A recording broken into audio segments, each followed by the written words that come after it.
Já estamos de volta com o Brasil Urgente para Campinas e também para toda a nossa região. Olha, a tragédia em Campinas, a volta de uma festa de aniversário, terminou em um grave acidente na rodovia Santos Dumont no fim de semana. O motorista de um carro foi obrigado a parar na estrada por causa de uma pedra que estava na pista, quando um micro-ônibus não conseguiu parar e se chocou contra o veículo. 3 pessoas da mesma família morreram na hora. A Karina Rica tem os detalhes e traz pra gente. O detalhe, hein? Essa pedra pode ter sido colocada na rodovia por assaltantes, por bandidos, né? Que obrigam os motoristas a parar para efetuarem assaltos. Deixa eu ver a reportagem, tá aqui, ó. Olho na notícia. Colocou a pedra no meio do caminho que acabou com a família, né? Acabou com a família. O dia era para ser de muita alegria e comemoração, mas na volta da festa de aniversário de 2 anos do filho, Renan Leandro, de 25 anos, viu a família ser destruída. Ele, a criança, a mulher e a sogra voltavam de São Paulo pela rodovia Santos Dumont. Quase chegando em Campinas, o carro passou por cima de uma pedra e Renan perdeu o controle da direção. Ele saiu do veículo para sinalizar o acidente quando um micro-ônibus atingiu o carro, matando o filho, mãe e avó. O Rafinha na festa brincou muito, estava feliz, estava alegre. A mãe dele brincou muito, a mãe dele estava com a minha esposa. Elas brincaram, conversaram, as primas se reviram. Foi uma festa maravilhosa. A gente estava no paraíso praticamente, porque a família é muito unida. O pai ficou em estado de choque e foi levado para o hospital com ferimentos leves. O motorista do micro-ônibus e o único passageiro tiveram apenas escoriações. O carro ficou totalmente destruído. A polícia acredita que a pedra tenha sido jogada por bandidos durante uma tentativa de assalto. Este amigo da família pede mais segurança na rodovia. Poderia ter sido evitado, né? Tivesse câmeras, tivesse mais policiamento, essas coisas. Durante o velório, o pai estava inconsolado. Parentes e amigos foram até o cemitério dos Amarais para dar conforto a ele. A família está inconformada com a tragédia. A família está arrasada, né? Que família, né? Acabou, nossa família acabou. Hoje, praticamente, a gente não sabe para onde correr. Tudo aconteceu muito rápido, então a gente não sabe o que pensar. A gente não sabe, a gente ainda está caindo a ficha, né? A gente ainda está caindo a ficha. Olha, essa tragédia pode ter relação direta com a ação de bandidos na rodovia Santos Dumont. Essa pedra pode ter sido lançada por bandidos para obrigar a parada, né, dessa família. Que coisa terrível, coisa horrível, horrível. E eu digo que pode ter relação, primeiro que a polícia está investigando isso, né? Segundo, porque eu vou dar um testemunho meu aqui. Nesse mesmo trecho aí, não faz muito tempo, eu estava em São Paulo, né, para visitar a minha família. E aí o que aconteceu? Antes de chegar na rodovia dos Bandeirantes, um bloco de concreto foi lançado contra o meu carro.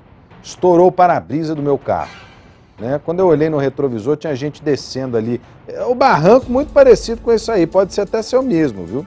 Descendo o barranco para tentar me encontrar, eu dei no pé, fui parar no posto da polícia rodoviária para pedir ajuda. Se eu paro, vai saber o que pode acontecer, né? Os caras não me matam, não fazem alguma coisa comigo, né? E não é uma história única minha, não, e nem dessa família. Porque o que eu recebi de mensagem de gente que passou pelo mesmo problema na rodovia Santos Dumont é um negócio impressionante. Parece que a Carla Ramil conversou, inclusive, com uma pessoa, né, que nesse mesmo trecho sofreu com o mesmo problema. Deixa eu ver a reportagem da Carla. Olho na notícia. Este executivo de contas ficou chocado com um acidente que ocorreu na madrugada deste sábado no quilômetro 76 da rodovia Santos Dumont, em Campinas. 3 pessoas de uma mesma família morreram após o carro em que elas estavam ser atingido por um micro-ônibus. De acordo com informações da Polícia Militar Rodoviária, o motorista passou por cima de uma pedra e perdeu o controle do veículo, batendo contra a barreira de proteção. Ao descer para sinalizar a batida, houve o choque com o coletivo. O condutor, que estava do lado de fora, viu a esposa, a sogra e o filho de 2 anos morrerem. Eles voltavam de uma festa em São Paulo, onde o menino de 2 anos tinha comemorado seu aniversário.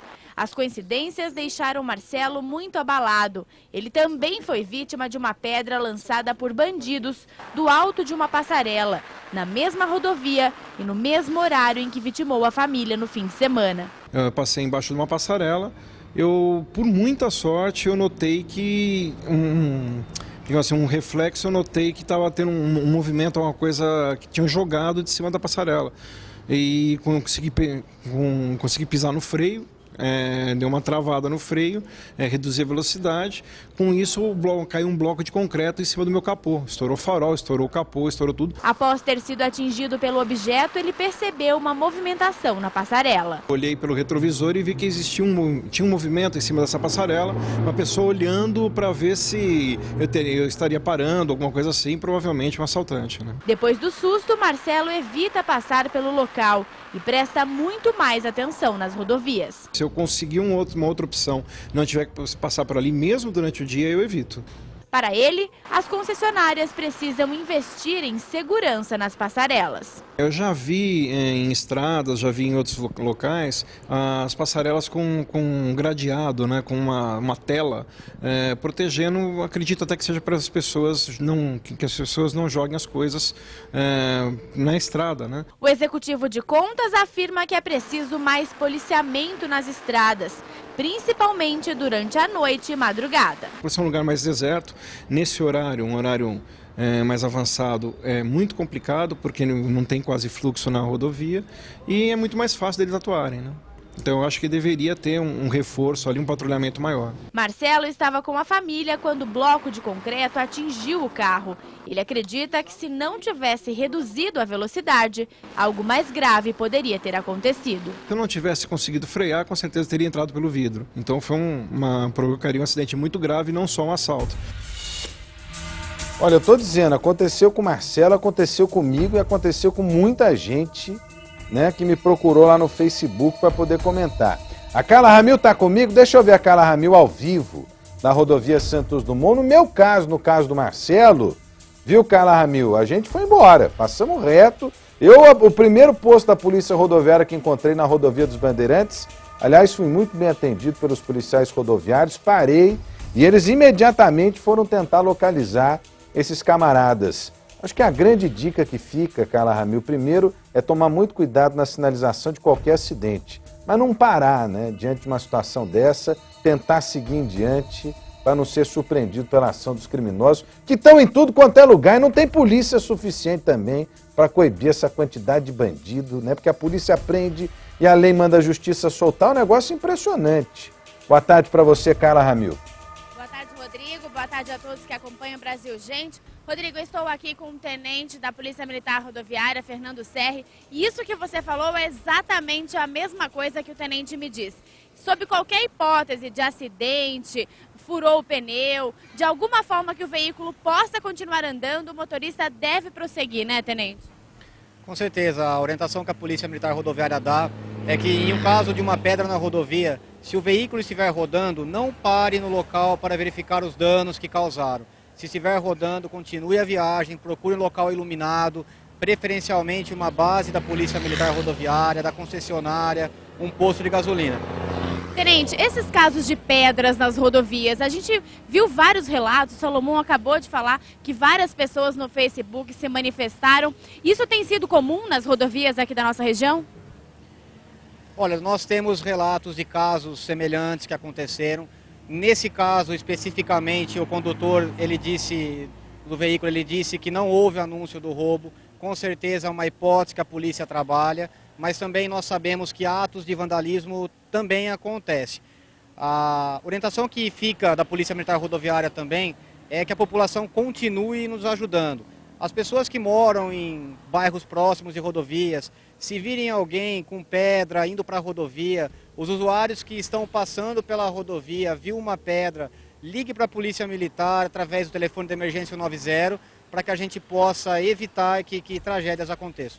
Essa pedra que estava na rodovia provavelmente deve ter sido jogada antes, né, na tentativa dos bandidos assaltarem uma pessoa que passava pela pista naquele momento, né? Olha, como eu disse, essa é uma das hipóteses. Quando a Polícia Militar Rodoviária chegou no local, não havia nenhuma pessoa, o roubo não foi anunciado. Houveram testemunhas que disseram que haviam pessoas próximas na passarela, mas até aí nós não sabemos se eram realmente meliantes ou somente curiosos. Somente o trabalho investigativo da Polícia Civil é que vai esclarecer com certeza, né, do que se trata. Diante desse fato, tenente, há possibilidade de aumentar a fiscalização, principalmente durante a noite, naquele local, naquele ponto específico? Com certeza, Carla. Nós estamos intensificando o policiamento através de Operação Presença naquela região, através de pontos de estacionamento e do programa TOR também, o Tático Sensível Rodoviário. Tenente, Rodrigo, você tem alguma pergunta daí do estúdio? O que eu quero dizer é o seguinte, é um trecho muito grande, né? A Polícia Rodoviária, infelizmente, é muito pequena diante da impunidade, né, que a gente vê nesse país. Sabe por que eu estou dizendo isso? Não sei se já aconteceu com o tenente, mas eu conheço vários colegas do tenente que prenderam, levaram para a delegacia. No outro dia o cara estava de novo atacando na rodovia, porque a lei manda soltar. A lei manda soltar, infelizmente. A nossa lei passa a mão na cabeça de bandido que volta para a rua para poder atacar a sociedade, né? E esse é um péssimo exemplo que a gente tem aqui no nosso país. Ô tenente, além dessa dica aí para a população, é ficar sempre atento na passagem, principalmente sobre as passarelas, né, tenente? Com certeza, Rodrigo. Como eu disse anteriormente, além de casos acontecidos, de roubos ocorridos, né, nós também já tivemos casos aí de vandalismo por vandalismo, né? Pessoas que jogaram pedras em carros simplesmente para danificar o bem de terceiro. Tenente Serri falando ao vivo aqui na tela da Band, obrigado pela participação, a Polícia Rodoviária.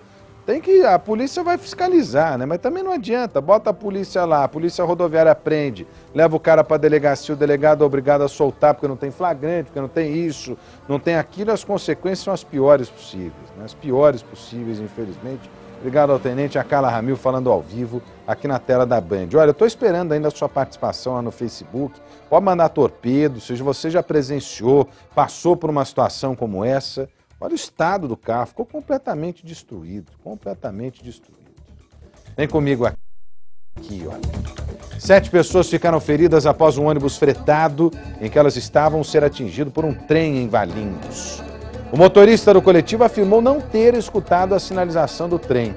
Já as vítimas foram socorridas na Santa Casa da cidade. Mais um acidente envolvendo o trem em passagem de nível aqui em Campinas, na nossa região. E ninguém faz nada. O Leandro Maia tem os detalhes e traz pra gente. Olho na notícia. Por muito pouco, uma tragédia não acontece em Valinhos. A princípio são 6 vítimas, mas nada em estado grave. O que a gente tem é que eles não estão em estado grave. Era início da noite quando o ônibus que levava fiéis a um culto evangélico passava pela Avenida Paulista. Na travessia, pela linha férrea, o veículo foi atingido por um trem de carga. A traseira e a lateral do coletivo ficaram destruídas. Os bancos encavalaram, passageiros caíram e um deles foi lançado para fora do ônibus. Apesar das imagens impressionantes, os feridos encaminhados para Santa Casa do Socorro de Valinhos sofreram ferimentos leves. De acordo com testemunhas, o trem apitou próximo à passagem, mas o motorista teria ignorado a sinalização. Esta mulher, que conversou com uma das passageiras, no entanto, afirma que a falta de sinalização luminosa pode ter confundido o condutor do ônibus. O trem vinha vindo, estava com o farol apagado, isso foi o que a pastora falou, e não buzinou. E a hora que o motorista percebeu o barulho do trem, ele pegou e acelerou. A Polícia Militar interditou parcialmente a Avenida Paulista, por onde o trilho passa. Esta não é a primeira vez que um acidente é registrado no local. No dia 24 de março, um carro foi arrastado por um trem no cruzamento e uma mulher ficou ferida. Em Hortolândia, em 2 dias, 2 veículos foram atingidos por trens no mesmo cruzamento férreo. Em um dos casos, o veículo foi arrastado por 50 metros. 2 semanas depois, outro acidente foi registrado no cruzamento. É terrível. E olha, outro dia nós tivemos aquele acidente lá em Americana, né, gente? Que matou 10 pessoas em 2010. 10 pessoas mortas. E aí? Não aprendemos com os nossos próprios erros, não, hein? Passou da hora de colocar passarela. Passou da hora de colocar passarela. Aliás, amanhã nós vamos trazer uma reportagem aqui, relembrando o caso de Americana e cobrando as nossas autoridades, né, para a construção de uma passarela, de um portão, de uma cancela, sabe-se lá o quê? O que não dá é para deixar as pessoas suscetíveis a esse tipo de acidente, né, que na maioria das vezes, em 99% dos casos, né, são acidentes graves. Graças a Deus, né, nós não tivemos uma consequência pior nesse acidente em Valinhos. Graças a Deus. Vem comigo aqui, olha. Inconformado com o fim do relacionamento, o homem mata a ex-companheira de 29 anos e 3 parentes dela. Os assassinatos aconteceram em Salto. O autor fugiu após o crime. Alícia Manjavac tem os detalhes. Olho na notícia. Nem tempo deu para gritar. Foi um tiroteio. Uma família destruída. Inconformado com o fim do relacionamento, Geraldo Luiz Ferreira, de 40 anos, acabou com a vida da ex-namorada, do irmão dela, da ex-sogra e sogro dele. A sequência de crimes começou por volta da meia-noite. Com uma arma nas mãos, Geraldo veio até a casa de Vagnaldo da Silva e o matou com 6 tiros em frente à mulher dele e do filho, de 3 anos. Em seguida, ele foi até a casa da ex-namorada. Aqui, ele se aproveitou que a porta estava destrancada e foi ao quarto de Vera Lúcia da Silva e efetuou diversos disparos contra ela. Em seguida, ele foi para o outro cômodo, onde estava a mãe e o padrasto de Vera, e os matou com diversos tiros. Foi aquele tiroteio que foi uma guerra. Depois que parou aquele tiroteio, veio no quarto da frente e foi um tiroteio. No total, Geraldo deu 24 tiros. Assustada, esta vizinha lembra que não ouviu nenhuma palavra, nem mesmo pedido de socorro das vítimas. Apaguei a luz e fiquei quietinha, quietinha, quietinha. Geraldo fugiu, mas antes deixou para trás cartões de crédito e ligou para uma das filhas. De acordo com a polícia, Geraldo trabalhava como construtor civil, mas é ex-vigilante e sabe como lidar com armas.